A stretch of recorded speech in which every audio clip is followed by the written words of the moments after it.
like a girl who do hair. Yeah, I'm cool with that. I am. I'm cool with that. That's what I'm here for. Yeah. It's always, what you mean you don't know my name? Everybody know my name. What do you mean? Like, it was always Evan Nicole, like even in college, Evan Nicole, like, so when I created the hair guru, I said, that girl, you ain't gonna take over now. Like, I need people to still like, Evan Nicole, like, you know my name.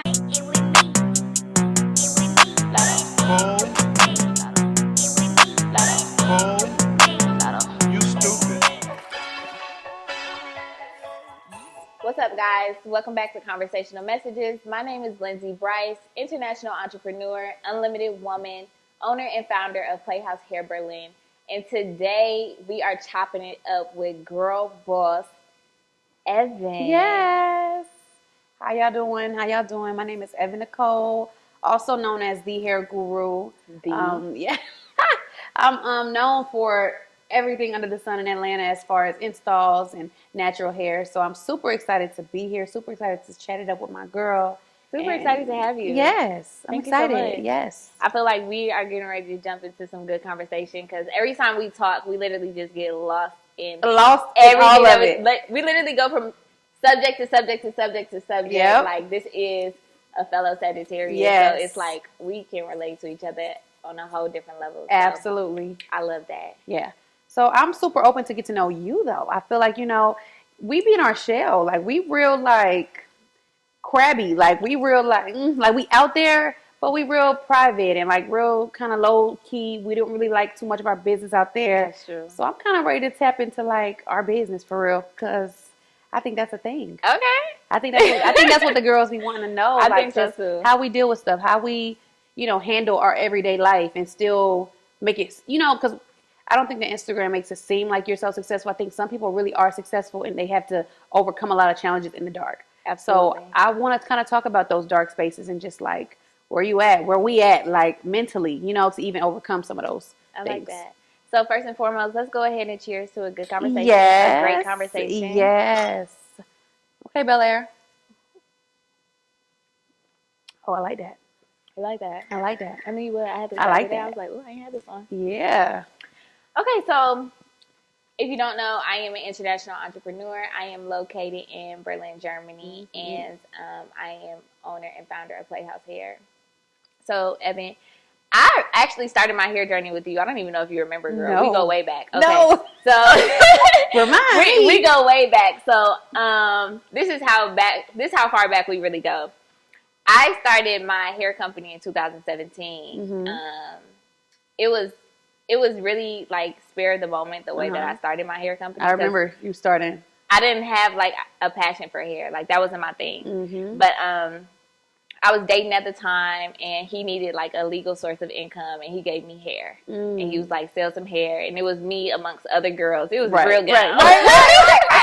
And so I started hair. I do remember. You remember this? Oh, I was living right here on Peachtree. Yes. And I gave you some hair. Yes. Even if you go all the way back to when I first started my hair page Instagram, you are one of my first pictures with this curly I do hair. remember that. Yes. It was the bomb. I said, yeah, run me that.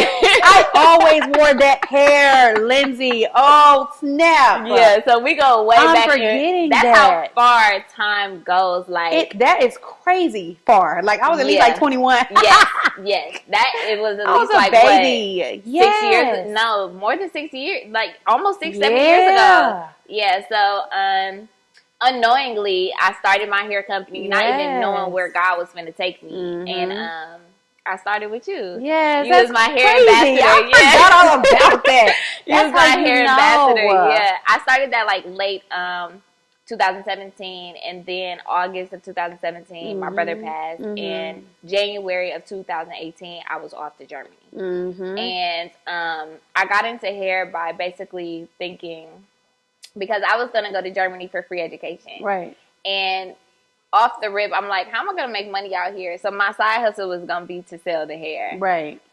So when I decided that I was going to sell the hair, it really didn't have that plan like I thought, because when I would approach black girls on the street, I would be like, who do you get your hair from? And they would be like, huh? I'm like, yeah, who who does y'all hair? Like, where do you get your hair from? Right. Like, I sell hair, blah, blah, blah. That wasn't a thing there. Right. So when I realized that wasn't a thing, I couldn't sell my hair to them because getting their hair done wasn't a thing. Yeah. First of all, a hair salon for black women just didn't exist. Like, you have blow dry bars, you have the shops for the white women and things like this, but also it is Germany. Yeah. So they are a little bit behind on the beauty industry culture. They're still a paperwork country. It's just slow moving, slow paced moving, right?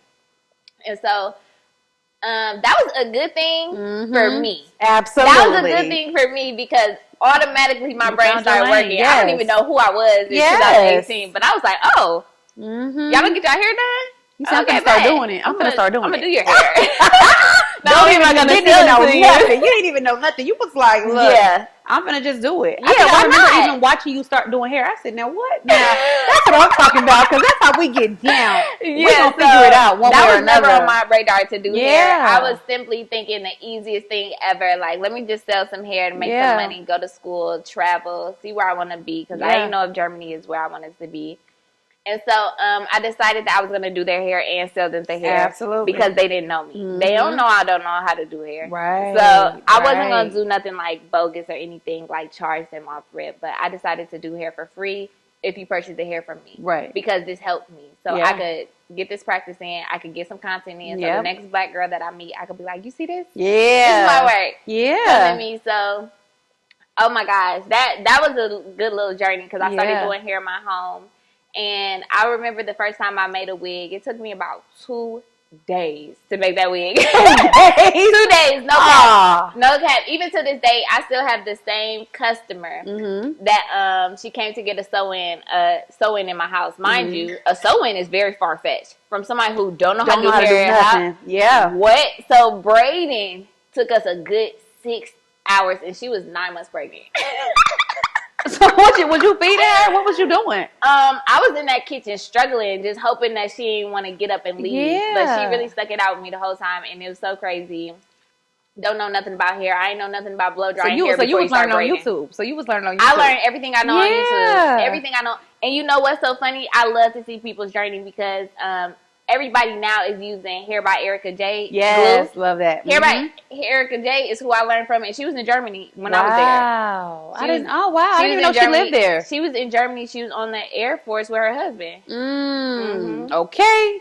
And I used to be watching her YouTube videos, and she hated Germany so much, and I was just like, damn. I guess it's because we're like in different cities or whatever. Yeah. Hers is more rural, but mine is more city, and all I saw was opportunity. So I'm like, girl, it's nothing but money to make out here. So I learned everything I know on YouTube. I didn't know anything about blow drying hair before braiding it. So I'm braiding this thick ass curly Brazilian scalp, and it's like, girl, I'm struggling. Hold me down. Just if you patient with me, what I'm saying? Yeah. So it took us a good little 9 hours to do a sew-in. And that is ridiculous. It was crazy. Cracking up. It was crazy. But that's a good start. Everybody started somewhere. At least you started. To this day, she's still my client. I be having like before and after pictures of like how we started and where we at now. Yeah. Like, I love it. And now it's like I watch her daughter grow up. Her daughter like 4 now. It's crazy. Yeah. It's crazy. That's the only thing about being a hairstylist. I feel like everybody's kids and everybody's getting married. Yeah. Everybody's kids are turning 7. And I'm like, I remember when you was pregnant with her. Like, why is time moving so fast? And then here you are, the same person, no kids. You know what I'm saying? Still single, probably. You know like, you'd be like, dang, time go by fast when you're a hairstylist. Absolutely. I really think it go fast when you just do hair for some reason. I agree. Well, that's how I started, and I just went from there. Yeah. Like, I just stayed focused on the mission, and the more I started to create, the more I started to actually like what I was doing because I was more amazed with my results. I'm like, damn, I did that. Ooh, that's cute. Yeah. At first, I was nervous, but not really because I really started with some of the hottest girls, and I was really shocked that they trusted me. But again, they really didn't know I didn't know how to do hair. Exactly. So one of my first clients was Rebecca, and Rebecca was on the Love of for the Game. I don't know if you remember that show, For the Game or whatever. She was out in Germany or whatever. She came and let me do her hair, and I still have this video on my Instagram. That wig looked a hot mess. Yes. And guess what? She did not complain on one time. Wow. She did not complain on one time. To this day, she still comes to me. That's amazing. I love that. That's amazing. I love that. But I think everybody got their little fuck ups because I definitely got a few that was like, girl, this is ugly and big and chunky and all of that. But now it's like when they look back, they be like, Evan, no, like I was one of your first clients. Yes. Like that's a privilege to them. You know what I'm saying? Growing like with them, though. They love that. That's they love like that. a beautiful experience and a beautiful feeling to know that they know where I started from, and I don't really have to hide my story. And I think that's why a lot of people in Germany choose my brand because of the story. It's not just because of the quality of the services. It's not because of the location of the salon anymore. It's more so like they are attached to that brand story. They're attached to that dedication, that mission, and my love for them. Absolutely. And so I'm like, okay, I and love that's it a even huge more. thing that you just said, even when it comes to people who start businesses. I think that people don't realize that your business, once you have a business, to me, it becomes a child. Of course. So it's like people loving your child. Like it's like people loving something that you've created and something that you've built. So when people get attached to that, it's no way to leave it. But a lot of people build businesses on this false hope of like, oh, everybody's just gonna love my business. No, you have to create that. You have to create that connection. You have to create that bond from client, from customer to business. Like, and I think people don't really, they miss that part. And I think that's what makes it to where businesses are not lasting as long. Businesses are not, growing as fast because you're not creating that identity. That's the foundation right there. Absolutely. You got to start there. You got to create that vibe first, and then eventually, as you grow, you'll learn. You'll learn all the way. Yeah, you'll learn all the way. But you got to be dedicated to that. Absolutely. I'm not gonna lie, because that is one thing I learned along the way. Like, if I really wasn't dedicated to this, if it wasn't working out for me in the very beginning, if I would have gave up, I would have still been looking for, okay, what to do now, what to do next. Right. And it would have been that consistent cycle of trying to find something new to do because I was always looking for something to jump off right away. Right. But I stayed attached to this, and I became so infatuated with like the process and like how I was creating and who I was becoming and how I was evolving. That was more exciting to me. Yeah. So then the money just was coming and coming. That didn't matter to me no more. Now I'm like, all right, I'm finna try wigs. I'm finna do this. You know what I'm saying? So it was really lit when I learned how to braid. Yeah, when I learned how to braid, okay. It was really lit when I learned how to braid. It was up. But then I started like really like niching down. And I like stopped doing like all services. And then you started figuring out what you liked, what you enjoyed, what brought you the most happiness and the quickest money, because we like the quick money. We Sagittarius, we want that money quick, baby. I don't want to have to wait 9 hours for it. Hello, I want to be able to knock that out quick. I feel that. You like quick money. Yeah. I think the difference is like, even for me, I think my identity grew in the hair industry. So I was already in, like, I literally from 17 years old, I knew that's what I was called because to do. You come from hair. I come from it. But the thing is, I went to college. I enjoyed my first year of college at Hampton. And I was out there doing everybody's hair. Couldn't even go to class because I was doing everybody's hair all day. So it's like, when I look back now, it's like, I'm thankful. Like, it's weird because I resented doing hair because I felt like that's what got me, like, I don't feel like that's what got me put out of, like, I don't think that's like what I hold against me not being able to finish school, but my passion was somewhere else. Yeah. So I didn't really get a chance to fully give a chance to college. And, I wanted to be a PR. I wanted to be into like the blogs, and I would have owned the shade room by now. Like, I would have been somewhere different, but I had this passion on the side. You know what I'm saying? So sometimes I felt like I started to blame my passion for the reason why I felt behind, or the reason I felt like everybody was moving faster than me. All my friends got kids. Everybody got this. And I'm blaming it on the fact that I got a passion over here that I've been sticking out, that I just been trusting myself on. And then on top of that, clients want me to do it. So it's like, it's almost like I feel obligated now because it's a passion. It's something I like to do, but then it's like, it's a whole nother world out here that I really want to explore too. So now at 27, almost 27, I'm at the place where I'm like, okay, it's other things that I can gravitate to. You know what I'm saying? But you followed your heart. Absolutely. Yep. You followed your heart, and you were able to really become successful in what you love to do. Yeah. And when you love to do something, it doesn't feel like work. Absolutely. Absolutely. And I always wonder if people be feeling like that when it comes to like the things that they choose to do in life. Like, do you ever resent your gift? Like, Gift? Your gift. I feel like it's a gift. Because you got to think about it.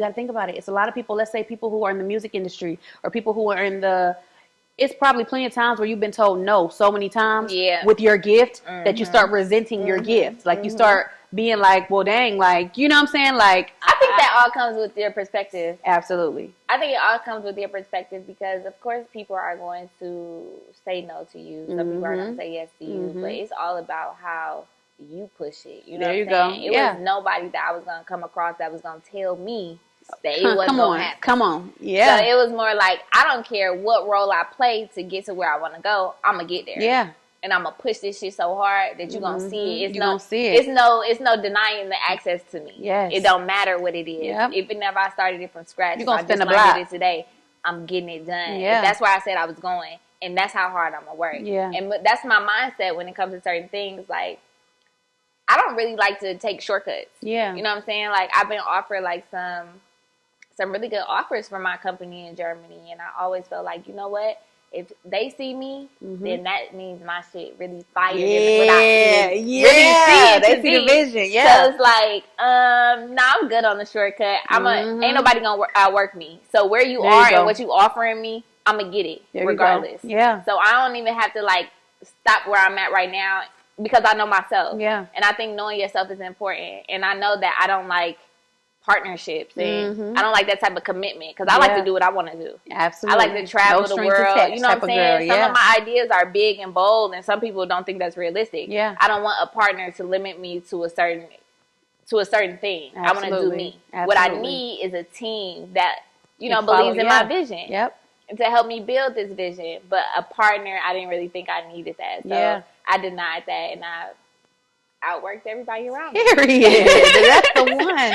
Yeah. That's the one. So you have a salon in Atlanta. How was that? So salon How did you get there? Salon life is fun. I actually got there on a whim. Like I had suites, and the guy literally told us, like, y'all got to be out of this suite in 3 days. I'm like, what you mean? I got, like, you know what I'm saying? Like, it's like life stopped at that moment because then you're like, you don't know what else you're going to do. Yeah. You know? So I've always been on the same street for like the past 6 years. So by the time he told us that, me and my business partner, we ended up just kind of saying, like, we got to figure something out in 3 days.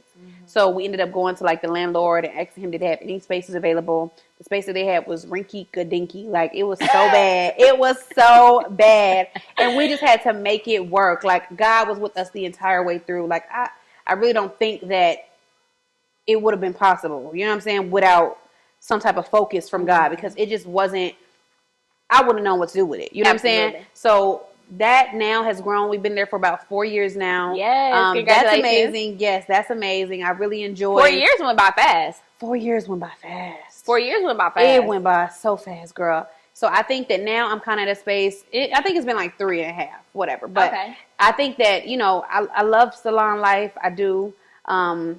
I am excited for another chapter. I am excited for figuring out what I want to give my clients next. Salon life is fun. I grew up in a salon my whole life. My mom got a salon. I grew up in that salon. I know everybody in there. Like, I know all the clients. I know who coming on Thursdays, who coming on Fridays. So I feel like salon life is such a vibe. You get the conversations. You get the fun times. You get the everything in a salon. But I also feel like I love that for me. But I also feel like the older I'm getting, that exclusive word that we kind of talk about a lot. Like, I want to be able to give my clients 100% of me, So in this space of me trying to like do better and want better, I think that I'm just trying to figure out what more of me what my clients want. I like that. You know what I'm saying? So if it's more intimate, if it's more, just one-on-one, if it's more just whatever it is that they want, because I'm not used to working one-on-one. I like to work the room. Like, I like to, like I said, we want our money. If I'm doing 9 hours, I want all 9 heads done in 9 hours. I don't want just 2 or 3. I need all 9 of them done. Yeah. So I really do like the vibe that a salon gives. Okay. But I also was a suite girl too. So I love the vibe of a suite, Yeah. But I'm super open. I loved the salon life, honestly. And I think that it just gives people like that you don't even know. Like, they'd be like, hey girl, and they would start to remember you. Somebody else's clients be remembering you. So I like that. I like that it keeps me social. It keeps me outgoing. I think being in a suite kind of secluded me a lot. Yeah. Versus that salon life, it be lit because we be having a ball in there. It be Fridays, we be having the city girls playing, like. So I like that. I like that because I still get to be young. I still get to be young, and I feel like I'm just in here and I'm working. Period. I don't like that. Period. Okay. Yeah. I am conflicted with that because I love being by myself. Yeah. Until I get with other people and I was like, oh, other people do exist.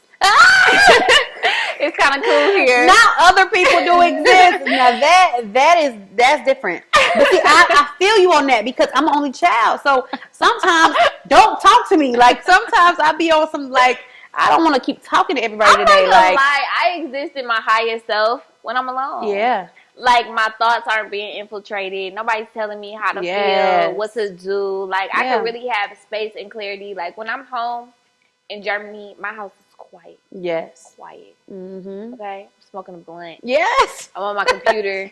Candles lit. I'm chilling. Yeah. So when I have company and my company trying to figure out why's no TV up in here? Why you ain't got no TV? I don't watch TV. Period. I don't watch TV. Yeah. So it's like I don't even like hosting company because I want company that's gonna come chill, sit your ass over there. You know what I'm saying? And it's no like tension. I don't care if you quiet. Yep. You know what I'm saying? I enjoy that. Let's enjoy each other's company. Pass the blend. Yes. Let's work. Let's do something. Vibe out. But I have like. Now that I've moved like salon locations, going from being by myself to being with a team, I have been able to see that one of my really good friends in Germany, she has a team of 16. And when I witnessed that atmosphere, I was like, I like this. Like, I really like how they all come together. They work together. They don't feel like they're working for someone. They all feel like they're working together. And I like that. And I think the only reason you probably are like that too is you got to think about how you came in the hair industry. Yeah. You came in the hair industry alone. Yeah. A lot of people like if you just learned on YouTube and you were, in that environment, some people who necessarily may have learned in school or may have certainly learned in another salon. The best thing about being in a salon, and I tell this to anybody who's like starting up or upcoming, go to school, go work in a salon atmosphere first because you learn some of your best techniques from other people. Really? What? Yes. Like my quick weave, and I always try to give credit to her because that was my first suite partner. I never had a suite before her. And me and my friend Nicole ended up going into a suite together. She was from Chicago. Loved the way she do hair. She taught me my quick weave technique. And now that's one of my biggest techniques that I do, and she started that with me, like she was the one who was like, no, Evan, do it this way. No, Evan, do it that way. Like, no, when you curl it this way. Like she was the one who would come in and help me with things. Or if she needed help with something, I'm coming over there helping her with something. So it's crazy how when you're in a salon environment, you can get advice from other stylists. And what would you do? How would you fix this? How would you make this happen? Or if you coloring it, they'd be like, no, girl, do this instead. Like, and that to me is like top tier because you need that. It's free education. You know what I'm saying? It's free education. It's just like being in a school full of people versus being at homeschool. Like it's easier if somebody else may just get it and you don't. Right. So I that's the one thing I will say I enjoyed the most about. I do like that atmosphere though because now that we're like amongst the team, it's like okay, somebody can color better than the other person. Absolutely. Yeah, it's like we are teaching each other, and I like the teamwork. Yeah, I like teamwork. So I like to be able to know that I have experienced both to be able to pick what I like and what I don't like, and I'm able to adapt and coexist in both environments. That's good. I think that's important. I think we're very adaptable people. Yeah, absolutely. Very adaptable. I think that's one of my favorite traits about myself. Yeah, me too. One of my favorite traits is that I can navigate myself around anything. Where. Yep. Anywhere, I'm gonna find my way. Yep. I'm like hella good at directions with like just looking at a map type of thing. So really? Like, yes. Like I'm really good at directions. Oh, girl, it's me that uses GPS everywhere I go. Yeah, it's me. Everywhere I go. We only have to go there one time. I'm gonna know how to get us back here. So you know, so you always know where your parking space is. Yeah, yeah, absolutely. And then for me in Germany, I don't drive. Oh God. Yeah, I can imagine it. So me figuring out really how to get around a country I've never been to before, all by myself, is like I really gotta be like. Paying attention. Yeah. I gotta be on point. I gotta remember things. Not only was I moved there in January. It's completely different. Like it's super, super cold in like the winter time, and when it's super, super cold, it gets dark early. So it used to be getting dark at like 4:00 in the afternoon. I used to be like, huh? Right. Right. Hold on now. Like, wait a minute. Yeah. You know what I'm saying? But one thing I will say is, I always say this. I always say that I didn't pick Germany. Germany picked me. Yeah, I heard you say that. Literally like a spirit-led journey because one of the things that I've never felt unsafe there, which is crazy. Yeah. Even to hear that, it's like, you know what I'm saying? The first thing you would do is be skeptical of the people around you. You don't speak their language. Yeah. You got these different ethnicities around you. Everybody called my neighborhood the ghetto. And I was like, this is ghetto? What? This couldn't be the ghetto. This couldn't be the ghetto. What?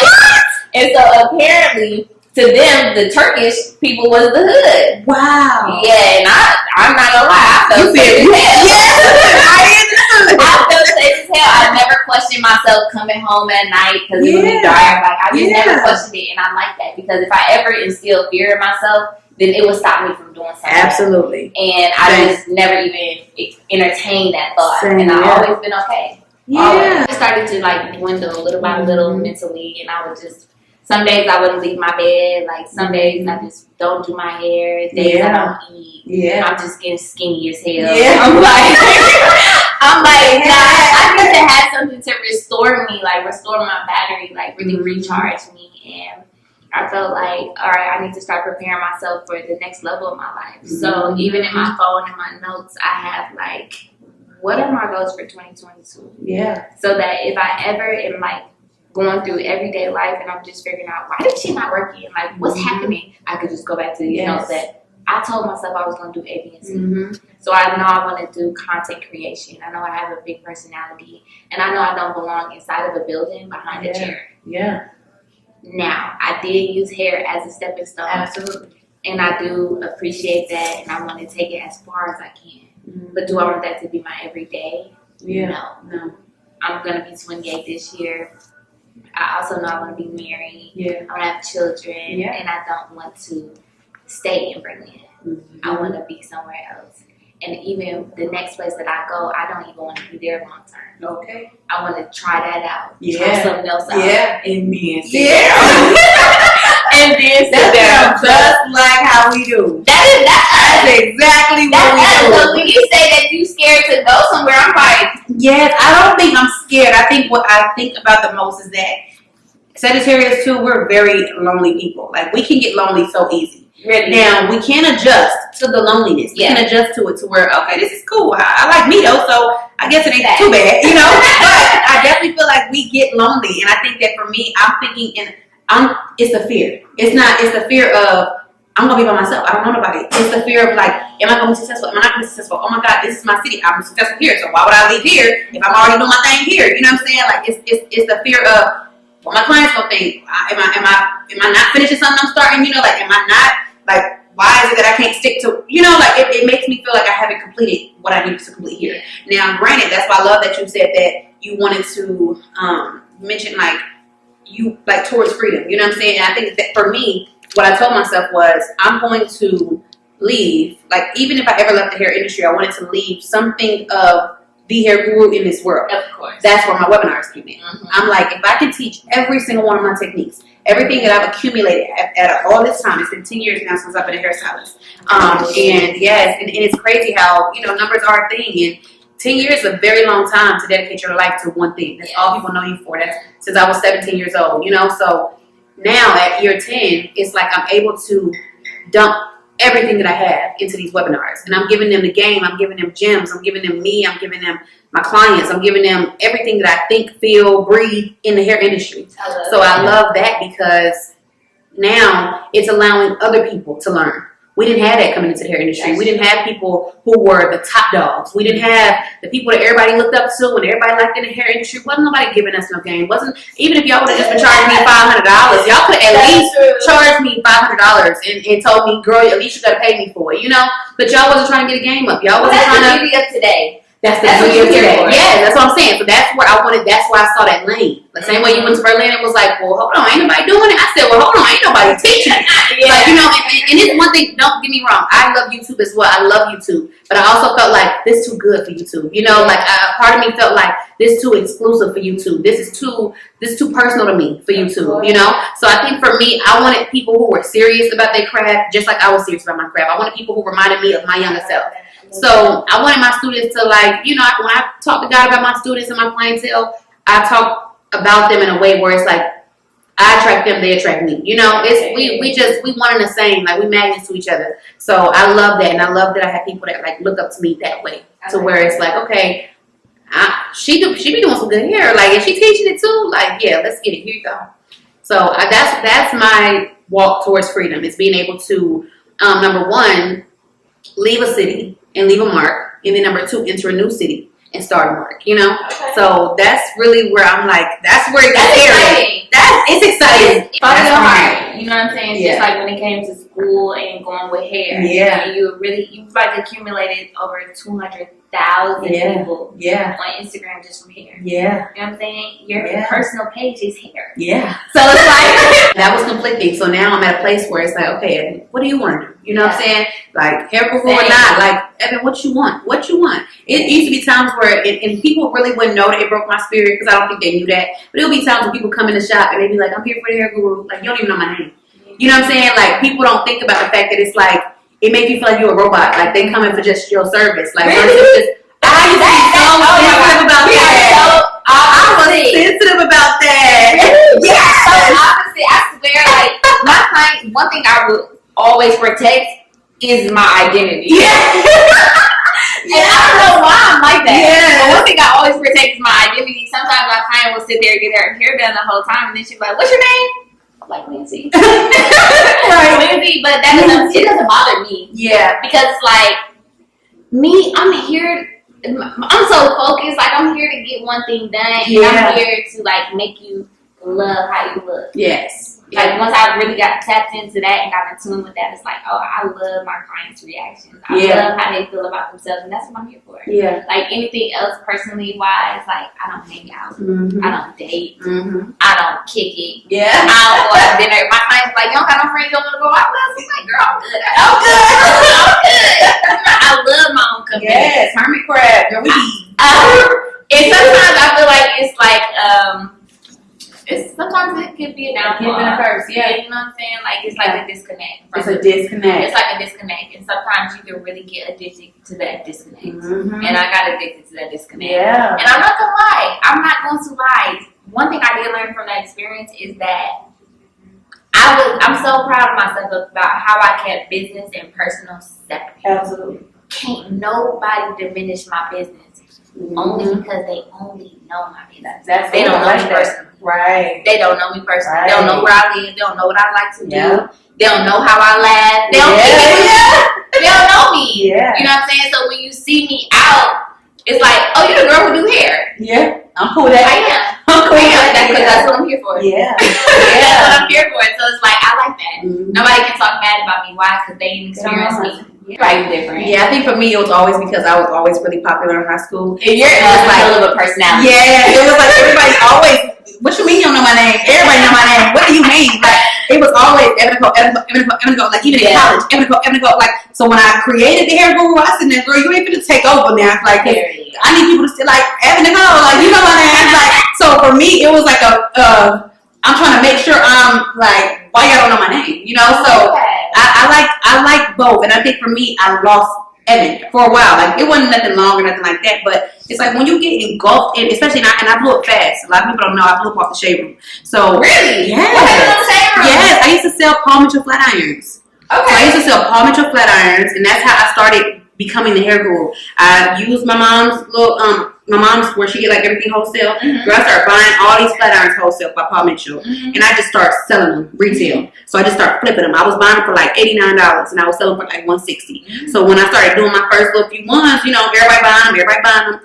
I had paid the shade room like 3 times. One time, this is back when they only had 2.2 million followers on Instagram, and they were only charging $600. Not only 2.2 they only had 2.2 million. Now they like 200 some million, but they didn't have. They had 2 million followers. They were only charging like $625 for their ads. So anytime I would post, back in the day, that's when Instagram would show your stuff.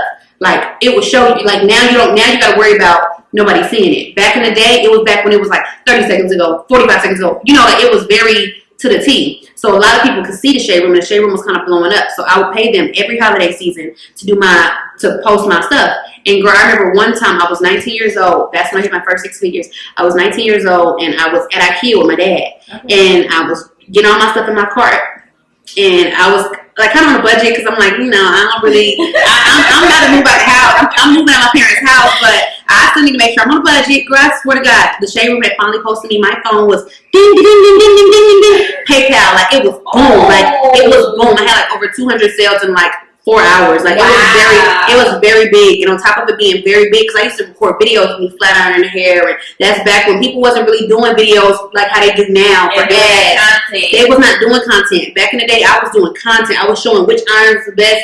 Paul Mitchell at the time was dropping different irons for each seasons. So they were dropping like holiday seasons and, a blue collection, a green collection. They ended up dropping one that, a cordless one. Like, it was like so many different things that I would drop on my website that people would my website would be sold out whole time. Lindsay didn't even have inventory. Because now you get 200 orders, and then what? You don't got 200 irons. Before you even get all that inventory, like make a demand for it. Make a demand for it. And how you put your steps before you even purchase it. Now I got money to purchase. I had to drive to all of the different stores to find the irons because it's only like 6 of them on the shelf at a time. So if it's only 6 on the shelf, 6 out of 200 some orders is gonna drive me crazy. So I had to go through all the different stores. It wasn't until I went to one store one week and the guy was like, "Are you that girl that sells our irons?" Because it was John Paul Mitchell himself. And he was like, "Are you that girl that sells the irons?" And I was like, "Yeah." Or it wasn't him. It was like one of his workers, but they knew exactly who I was. And he was like, like, "We've heard about you. Like, our sales have been going crazy." And I was like, "Yeah, I know."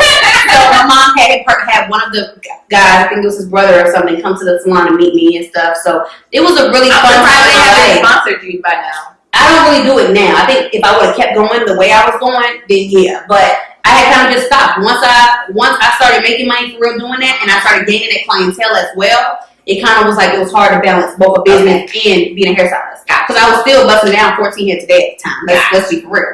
So I was still busting them down. So it was like I could not do it all at all. Like, it took time. And I had to learn how to really be a businesswoman. That is tough. I mean, you got that hustle in you. Yeah. And that's important. And that's back before all the classes and people teaching. People, like, that's why I said these young kids really got it so good. Like, if they just listen to somebody, like, just listen to one person, find somebody to gravitate to that you love on social media and gravitate to them and pay attention to them and study them. Because we didn't really have that. We didn't really have people who were serial entrepreneurs and moving to different countries. We didn't have no people like that at our age. Like, we didn't have nobody inspiring us on that level. Like, we probably had 1 or 2 people, but now y'all got so many people to look at and just be like, dang, like, this person really doing it, like, and find somebody you admire. That's just a thing for me. I like that. Like, I have my mom, thank God. Like, I really admire my mom and her hustle and stuff, but we ain't really had nobody else. So what would you say that you attribute to your success? Is it a person, place, thing? Like, what do you really attribute to your success, today's success? Today's success, I would have to say, I always give credit to my mom. I always give credit to her because I think it was already in me because I see it. It's something I'm visually seeing every single day. Now, granted, it's my rise and it's my high and my low because I'm a lot like my mom, so I'm super independent. And you got a real perfect match. Okay, so great conversation. So far. Like, it's been amazing. So let me ask you something. What do people misunderstand the most about you? I think what I say would be most understood, especially from social media, is that I'm really like a really, really, really, really, really humble spirit. Like, I feel like sometimes I don't know how big I am. Sometimes I don't know who I am. You know what I'm saying? Not saying, but because I feel like, don't get it twisted. Like, oh, you don't know who you are. I think sometimes I change so much. Yeah. Like, I change a lot. So some days I don't want to be bothered. Some days I do want to be bothered. Some days I'm super happy. Some days I'm not as happy. So for me, and it doesn't mean I'm moody either. Like, it's almost like a thing where whatever floats my boat that day, however I wake up that day, that's just my mood for that day, you know? Like, I don't really hold on to nothing. I don't really dwell on things, so when I'm over it, I'm over it. Let's leave it alone. Like, like, I'm really like a humble spirit in a sense of like, I just know how to bring myself back to me, Period. And I think that a lot of times people probably think like, oh, you this, you that, you got, like, people just kind of look at the wrong things nowadays. So when I'm encountering people and when I'm meeting people, I'm thinking about the experience they give me because it reminds me of, like, I just watched this episode of this on this podcast where he asked him, do you identify as black first or gay first? And he said, I'm whatever you experience first.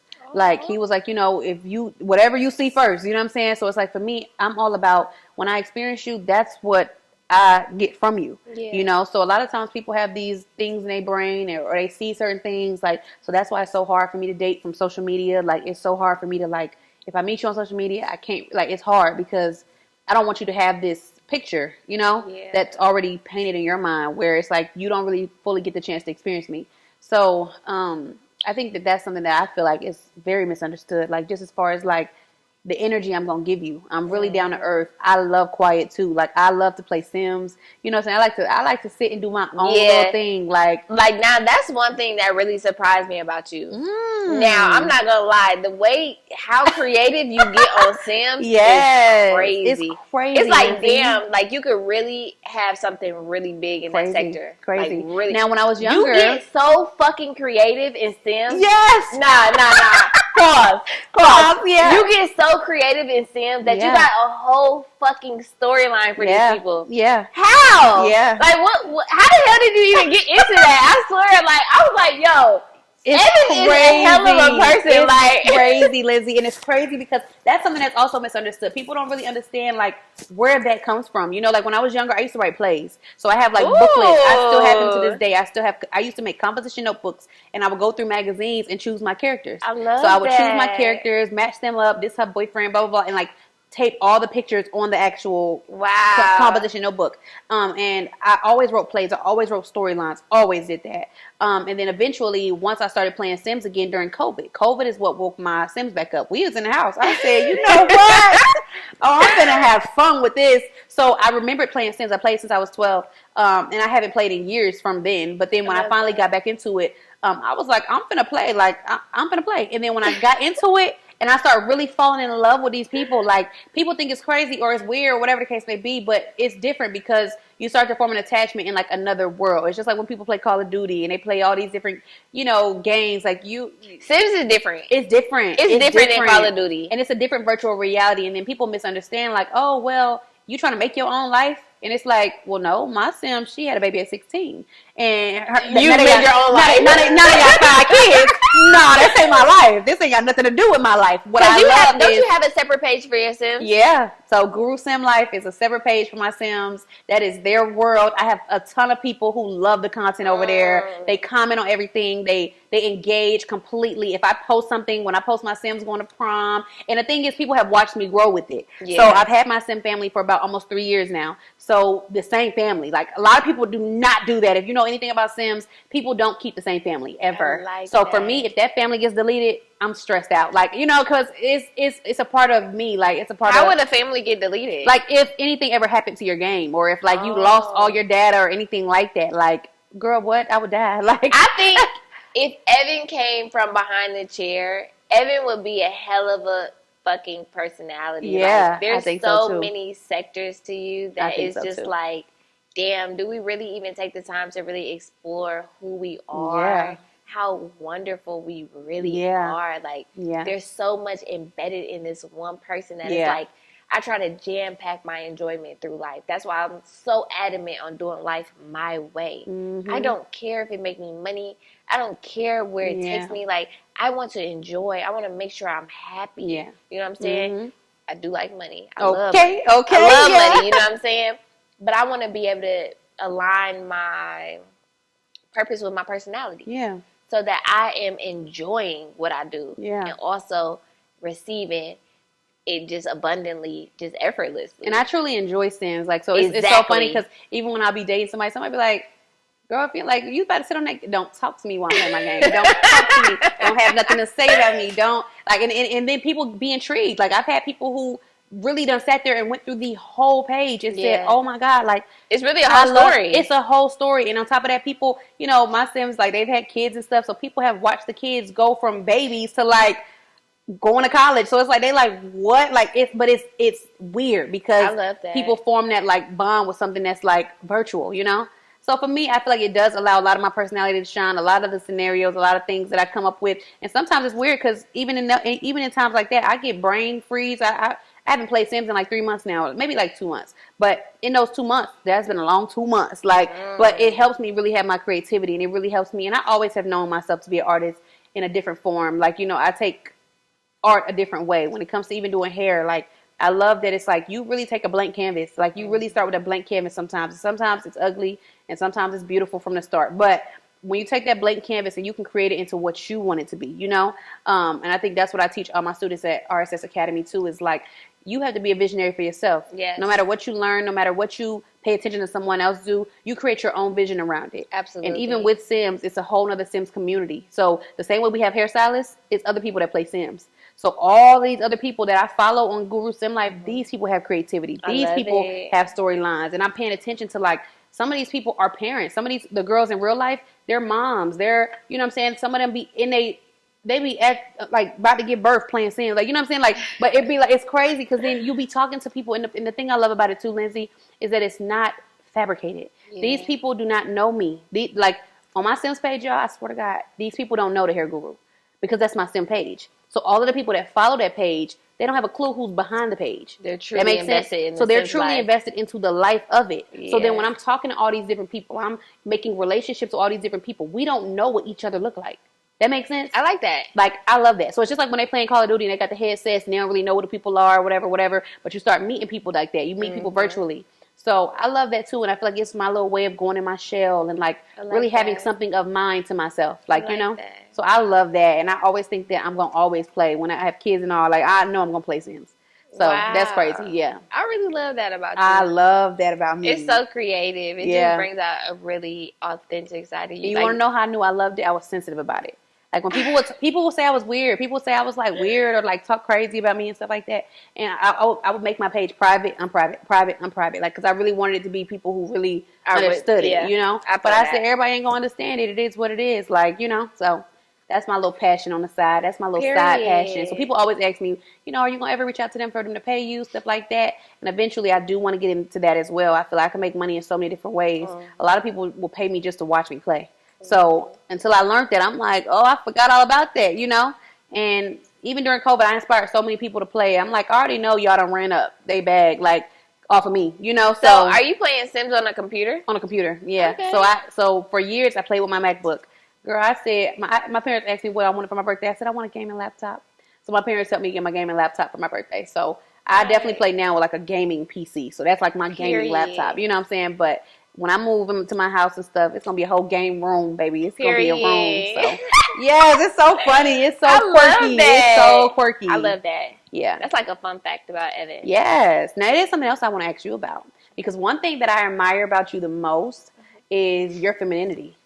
I think that you're a very feminine woman. Like, really? I really do. Like, when I look at you or when I look at, and just even knowing you, it's not even about what I see on social media. Just knowing you, you've always had this touch with your feminine side, like, and a lot of women don't have that. It took me years. It's still taking me time to find that. So I think that that's something I've always loved about you, and I want to ask you about your feminine journey and what do you feel like can help people to tap into that, because it is hard. If you've always had to be the man and the woman, it's kind of hard for you to know. So I've always wanted to figure out how that worked for you.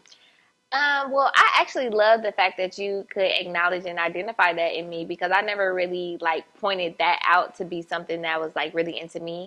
I would say that for the most part, I'm, like, just myself. I'm really girly. I love dressing up. I love, like, luxury experiences. I love just, like, feeling good. So when my mama really boosted my confidence and everything. She always made sure I knew I was that girl, prettiest, the best. I had the best shit, and whatever I wanted to do, I could get done by myself. That's how my mama made me feel, and so I just carried that. You know what I'm saying? So you can even see that from my social media when naming myself the prettiest yet. You know what I'm saying? And I have the original prettiest yet, so that means nobody thought about that before me. So it's like not the prettiest, is prettiest yet. Like when people like stare at me in public, I never even get upset, because the first thing I think in my head is I know what they looking at. So it's like it's that much confidence that I exude. I already know what they looking at. I don't know. I'm just naturally tapped into me, but I just like what I like. I don't think I do anything on purpose to, like, really exude this, because I think some of my friends have so much femininity about them that I'm like, I admire. I'm like, damn, how can I get this girly? How can I get this soft? Like, I feel like I'm a real nigga in a girl body. So it's like sometimes I'm just being me. I don't know. I like that though. Thank you. Yes, I think that's so admirable, because it's a lot of girls who just, you got to figure that out. That's the thing that's tough. Like, to be soft is tough. Like, you know, it's harder to be soft than it is to be hard. And I'm not gonna lie, I actually have an old video that like, some people, one thing a lot of people misunderstand about me is that they think I'm mean. They think I can see that.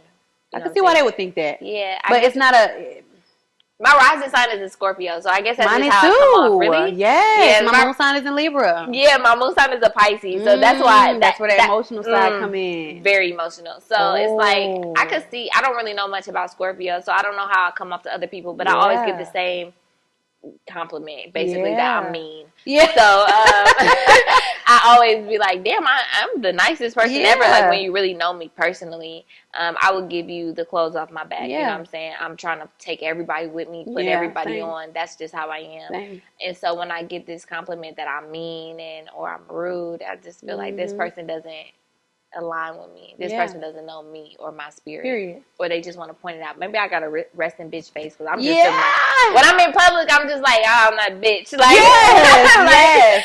So it's not intentional. It's not intentional. It's not. It's really not. So I would say I'm just being like, you either like it or you don't. Yeah. Because if I try to be anything else, I'm gonna be lost. Okay. I'm gonna be lost. And you're gonna be trying to figure me out again. And I think that's the beauty of being an individual. Like when it comes to like, even though we're both Sagittarius, I feel like you have way more personality than me. And that's something that I admire about you. And it's like, it's not something that intimidates me. Yeah. But it's more so like an admiration. Like, oh, I love, like I could take Evan with me because I know Evan gonna talk to everybody. Okay. If I want to talk, I know Evan gonna talk. Yeah. Like I know she's gonna be that personality I can bounce off of because sometimes I'm like, oh, that's all you gotta say? Okay. Right. So then you just shut down. Yeah, exactly. Like, okay, next conversation. Exactly. You know what I'm saying? And you really know how to carry it. So that's one of the things I really, really love about you. And I think that you and your mom are like a perfect match of each other. Like, for sure.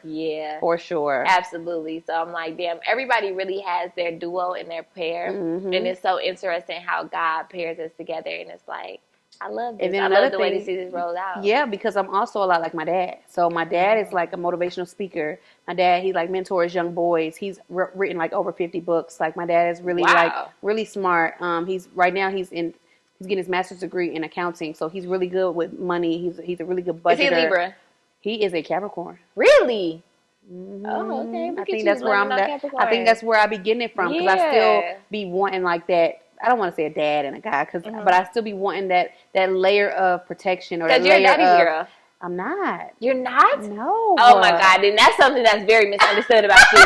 Because from looking from the outside in, you look like a complete dad's girl. You've never seen me post my dad like that. Always. Oh, okay, yeah, I have. I used to be a dad. I used to be a daddy's girl. You really love you some dad, for real, for real. And I'm a mom. The older I get, sense that you're the only child. I'm like, this is adding up. Yeah, I am. The older I get, I'm more of a mom's girl because we can relate to a lot of different things. Absolutely. And I also have 2 little sisters. So I have a 10-year-old and a 1-year-old sister. So my dad has 2 other daughters that he can kind of like push that into. So I feel like he got a lot more time now for them. And it's like, I'm giving them their time, So I love that. I'm always love my daddy. I'm a rock for my daddy. But I definitely think that I kind of be finding that in people. Like that Capricorn spirit, that little soft demeanor. Like they just so cool, laid back. I don't even know no Capricorns. Ooh, girl. I don't know Capricorns. If you meet one, it's going to take you on a ride of a lifetime, baby. I swear to God. I don't know. We might be different type of Sagittarius. Yeah. Because you almost a Cap yourself. I'm not going to lie. Don't play with me. You almost, you there.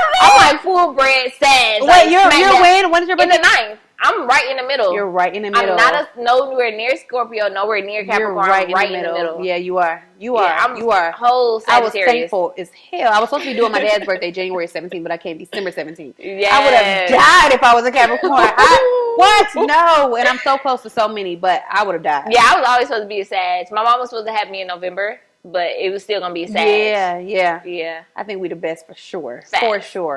And then we got the holidays our month. We got Christmas our month. Like we just got a vibe that whole month. Absolutely. So I really like that. I enjoy that. And I think they say the best for last. Stop playing with us. Yeah. Stop playing with but I love that too because every year I think for my goals, like how when I do plan out my goals, I base it off my birthday. Ooh. So I base it off of where I want to see myself going into that next year. So it's like if once January starts, I'm thinking about what I want for December, what I want to go into 27, 28, 29. Like I think about that. And then every year when my birthday does come around, and let's say I do turn, right at that December mark, it's like by January I feel different.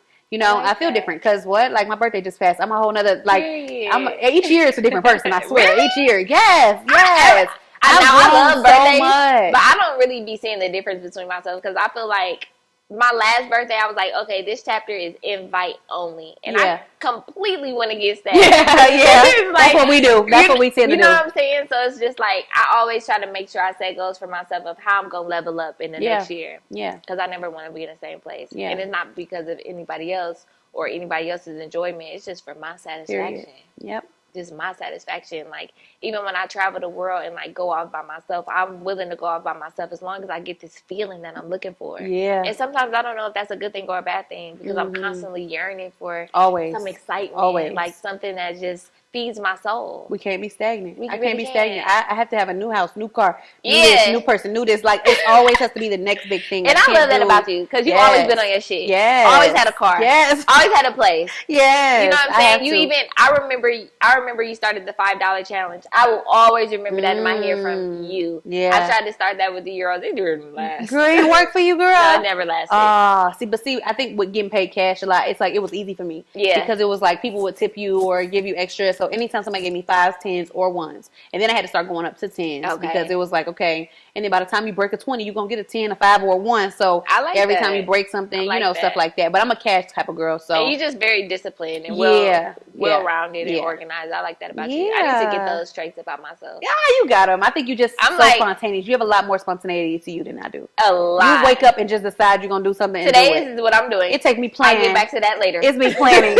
Even when it comes to the move, everybody's like, Evan, you have to just do it. You can't keep planning it out. I'm like, just do it. I keep telling you, like, just do it. I'm like, where am I stay? Where am I live? You'll figure out when you get there. I feel like when you think about it too hard, you stress too much, and then you prolong the start point of it. You know what I'm saying? Like when I moved to Berlin, I never visited first. I'd never been in Europe. My first passport stamp was DR. That was close to home, and I was going out of the country with my nigga. Wow. You know what I'm saying? So you never even I've never been to Europe before I moved. I moved with all my shit. I done visited Houston 3-4 times. Really? Girl, and still, yes. Still trying to get a feel every time I go. Like, okay, I put my foot in the water, taking it out. Put my foot in, taking it out. All right, we good. I mean, I'm not saying that my journey was the best way to go. Right, you know what I'm saying? Right. It just happened to work out for me. I feel like I put into the universe what I wanted. Yeah. And I moved with the expectation. Period. With the spirit of expectancy that it was going to happen for me. Yeah. Like me moving to Europe for the first time, visiting at the same time with all of my shit was a bold move. That is very It bold. was a bold move because who's to say that I was going to get there and find an apartment? Yeah. You know what I'm saying? That was one of the things that I heard was the hardest in Germany. And I found my apartment in 4 days. I was like, oh, God want me to be here. Oh, yeah. God want me to be here. Germany picked me. Come you on, know what I'm saying? Like, yeah. brand new apartment. Girl didn't want no paperwork. She just wanted 3 months rent to deposit and my passport. I was like, bet. Yeah. Yeah, so it's like, it just worked out. And I ain't never been home since. And you trusted it. It's a trust thing. Yeah. And I think that's what I'm working on. Well, you trust God. Like, yeah. You got to have that foundation. Yep. Like, I wasn't dependent on person, place, or spirit. I was really dependent on, it was just me and God. Yeah. You know what I'm saying? Even when my cousin left me for the first night, I was crying. I was like, all right, let's get it. Yeah. I think the only thing that pissed me off was like, oh, it was cold. I'm walking my bubble coat to the floor to my neck. Yes. I see a rat. I'm like, I'm going home. Yes. Yes. And then my aunt is like, well, when you in the desert, you're going to see snakes. When you in the city, you're going to see rats. Okay. You got to just thug it. Yeah. Like, adapt. That's what I'm going to do. Yeah. That's so amazing. And even when I watch my old videos, I'm like, how the hell did I get here? Yes. You know what I'm saying? I find myself doing hair tours in Switzerland. I'm like, how the fuck did I go from not doing hair at all to having clients in Switzerland? How? Yeah. I'm trying to figure it out myself. And you always think about the start. And I think that's where people kind of get stuck because you think about the start. Like right now, I don't even remember my start half the time. Like half the time, I don't remember the start. So I just know where I'm at. Use that for your motivation. You don't even remember the start. Yeah. You're not even going to remember that start. You're really not. And sometimes that start hinders so many people because they so busy planning and trying to be perfect. It's never going to be perfect. Go ahead and go. Yep. Learn along the way. It couldn't be that hard. You're not that far from home. Okay. Your home never going to change. Yeah. Your parents never going to change. Go. Yeah. Now, if you don't like it, return. Absolutely. But 9 times out of 10, you're going to love it. Yeah. And you're going to really think to yourself, like, damn, why haven't I been here? Yes. I should have been here a long time ago. Yes. You know what I'm saying? So it's like, yeah, I love that. I love that. I can't wait. I'm excited for you. I'm excited for you. I'm calling you like, Lindsay, girl, I would have niggas. I'm so excited for you. Do you even think that you're really going to go to Houston and do hair, though? Because what if you go to Houston and it's like you've taken time off from doing hair and now you really want to get into who Evan is as a grown woman? Absolutely. You know what I'm saying? So my goal for Houston is expansion. I love that. I really want to build my hair company as well. Yeah. I really want to, and my hair company has been doing great. I'm so proud of it. And I think that for Houston, my goal was expansion. I really wanted to just get my brand everywhere. So I think I did want to say, you know, I wanted to do hair, but not on the scale of how I do it now. So I don't want to be taking 8 clients a day, 6 clients a day. I really want to go out there, maybe do a lot more content, you know, connect with the right people, maybe build a lot more relationships in Houston. Yeah. Because in Atlanta, I feel like when you feel like you've surpassed a certain level, I feel like I know everybody here. Yeah, facts. Versus there, I know nobody. So I really want to expand me, you know, and even with me expands my brand. I really want to get out there and just network, get to know people, really take time to myself, really figure out who I am, figure out what I like, you know, like even just in the small things, like what type of food I really like. I go around telling everybody I hate spicy food, but then it's like one day you might get somewhere and you may try something new and you might like that and it might just flow. So that's kind of the same way I take it with Houston too. I just feel like, you know, that's definitely God led. I feel like God told me that was next. And I was so stressed about it. I kept asking God, like, I want expansion. I talked about it over and over again. I want expansion. I need something new. I need something bigger. And I woke up one morning and he said, "What's bigger than Texas?" And I said, "Now you got to be lying." You know what I'm saying? Like, nah, you ain't say that. Girl, you ain't say that. And then like once you try to turn God down a little bit, like, you know how when he tell you something, you try to turn him down a little bit because you thought you heard him too loud. And then next thing you know, like you see him again, you see it again, you see it again. So after that, it was just these heavy, like, starting to feel like you just got to go. You know? I love that. And you get confirmations in different ways. Yeah. Because I always said, like, oh, if I would move back to the States, it would be Houston. And then, boom, guess what? Turn around.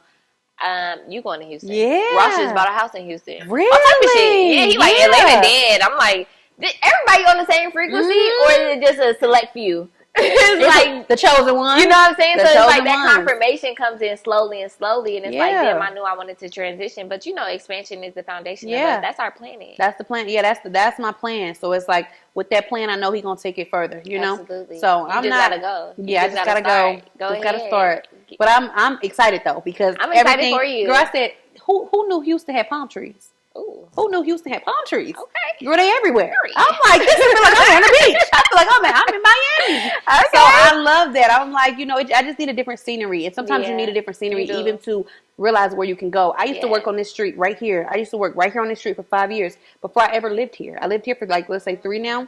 I've worked on this street for like 5 or 6 years. And I used to always say, I'm going to live right there. I'm going to live right there. Because I used to drive 40 minutes from Lithia Springs to work every day. And I was so tired of that. I was always late. I was always stressed out. I hated coming home late at night, driving 40 minutes, you know. And I used to always say, like, I'm going to live right there. Like, I'm going to live there. And at the time, I couldn't afford it in my eyes. So then when I moved, it was like, oh, this is easy. Like, what are we talking about? Like, the same way you say, I wish I would have lived here sooner. Like, I could have been doing this, you know. But you're limiting yourself versus no limits, no boundaries, no nothing. So I think that's where I'm really at now. Like, knowing, like, anything you want, you can have it. It's yours, you know? And you just got to be open-minded to it. Yeah. And I'm rocking with that because, look, it's tough. And it's tough, too, to, like, not necessarily have the support or not really have the people or not really feel like, because my whole first time even thinking about Houston, I'm already thinking about who I'm taking with me. You want to move out here, cousin? You want to move with me?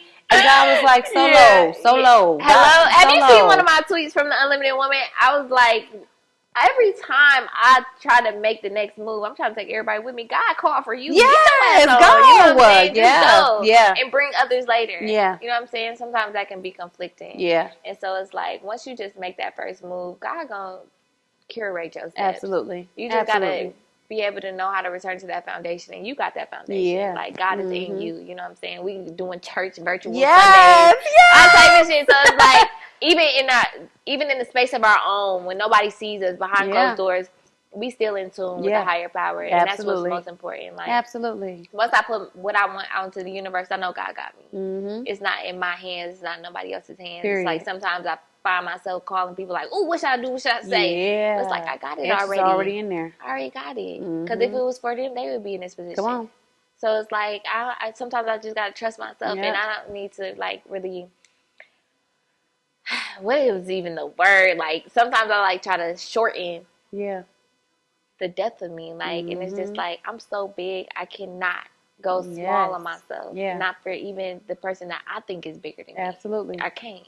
because I'm thinking somebody bigger than me, and they thinking I'm too big for Absolutely. them. You know what I'm saying? So Absolutely. it's like sometimes you really gotta really give yourself flowers and give yourself credit. Yeah. And it's like what you see in somebody else is what you might not even see in yourself. So it's like Absolutely. I really want to say that I admire you. Yes, thank and you. I really love your strides. I love your personality. I love Yes. everything about you. Yes, I love Evan. Yes, So it's like, I love you too. Evan has really been. It's like I can't even remember how me and you even met. Well, But I think know, we just met through mutual friends. I think we just met through. I think mutual friends. I think it was just. I think you was friends with Nasir at the time. So I think, did we meet through Nasir? Yeah. I don't think you met through Nasir. I met Nasir in college. That's when I met you. Really? Yeah. Okay. I think she would talk about you. Like you had always. She would talk about you. I would always know. Yes, I would always know who you were, but I never knew you. Okay, so I don't know how you got cool. I think we followed each other on Instagram just off the strength. I think we went to an event or something. We went to something together. We've been cool ever since. Yes, it ain't never.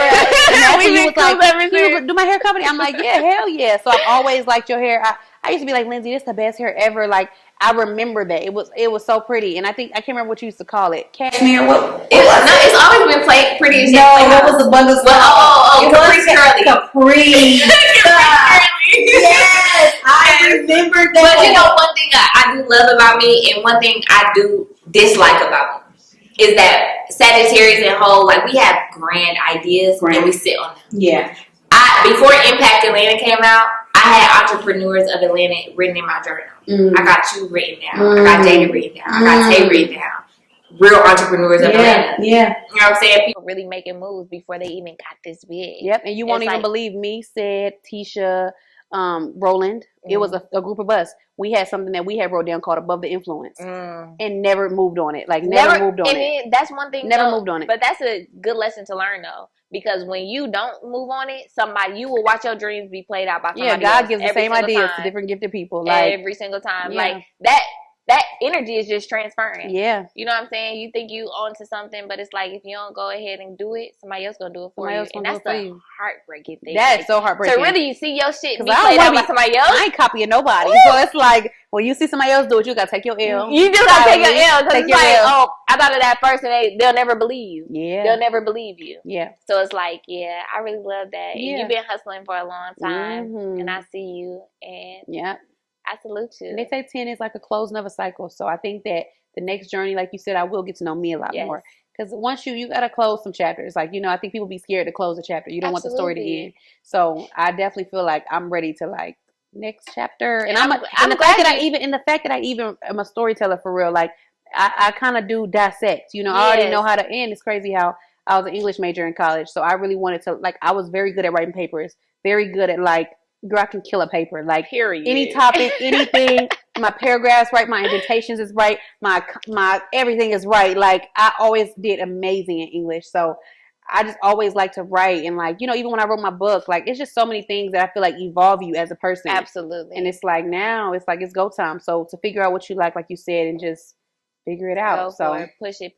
Yeah. So one thing I want to say to you, Evan, is I wish you the absolute Thank best you. on your journey. I know that you're gonna kill it, and I know that we gonna think of this moment exactly. That we talked about it, and to us right now it was so small, but then it's like it's gonna go so big. Yeah, it's gonna go so big, and I just really want to give you all of the grace that you need, all of the flowers that you deserve, and really all of the love and the light that you really want. Yes, and I so appreciate that. Yes, because I'm excited for your journey too. I'm excited for yours, but that's why I'm thankful that I'll be able to have that. I'm gonna be you a phone call away. Look, Lindsay, look, I'm ready to come home. Absolutely. No, you're not, girl. You never gonna want to come home, girl. You're gonna be visiting Atlanta like. Atlanta's still the same. Yes. Like Atlanta's still the same. Yes. You're not gonna miss nothing. That's why I keep telling you, just go. Yeah. Just go. Yeah.